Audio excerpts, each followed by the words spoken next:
नमस्ते प्रणाम दोस्तों, मैं अपने यूट्यूब चैनल सिंगर मोनम में आप लोगों का स्वागत करती हूँ।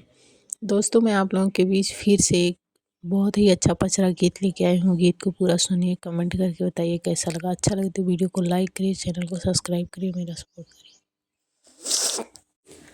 दुर्गा माई करैनी सिंगरवा हो, आई नवाले हलेना।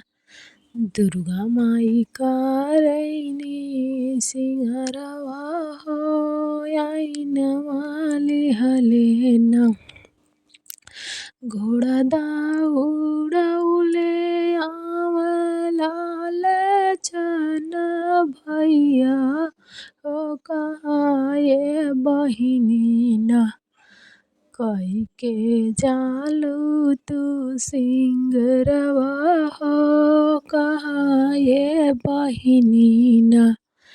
कही के जालू तू सिंगरवा हो, कहाँ ये बहिनी ना।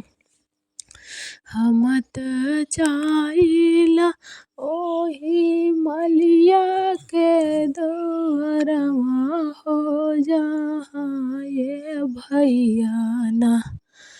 चढ़ाए हमारे नाम गजड़वा हो, जहाँ ये भैया ना। चढ़ाए हमारे नाम फूलवा हो, जहाँ ये भैया ना। काली माई करैनी सिंगरवा हो, आई नवाली हलेना। घोड़ा दौड़ौले लाल चंद्र भैया हो, कहाँ ये बहिनी ना। कही के जालू तू सिंगरवा हो, कहाँ ये बहिनी ना। कही के जालू तू सिंगरवा हो, कहाँ ये बहिनी ना। हम त जाइला ओही अहिरा के दुअरवा हो, जहाँ ये भैया ना। होला हमारे नाम पूजनवा हो, जहाँ ये भैया ना। चढ़े हमारे नाम घियनवा हो, जहाँ ये भैया ना। सातो बहिनी करैनी सिंगरवा हो, आई नवाली हलेना।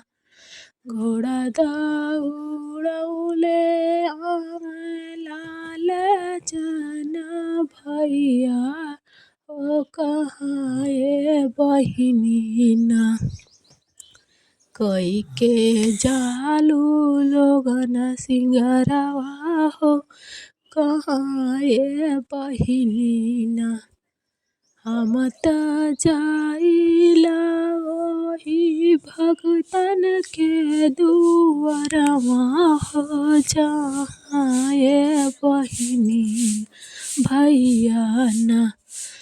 होले हमारे नाम जया करिया हो, जहाँ ये भैया ना।